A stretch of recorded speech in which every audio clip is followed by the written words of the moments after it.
Jumpin' Jehoshaphat, folks.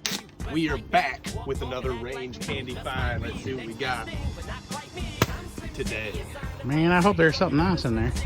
Man, check that out. What is that? What we got? Oh, that's a nice piece. Dang, that looks like a Glock 19X. There's another piece in here. But it's like small in size and You stature. got a little, drop that little magazine there. You think that's 9mm? Oh, yeah, for sure. In there. Other than 45, I think 9mm is God's caliber. Yeah, it is true. I've heard that.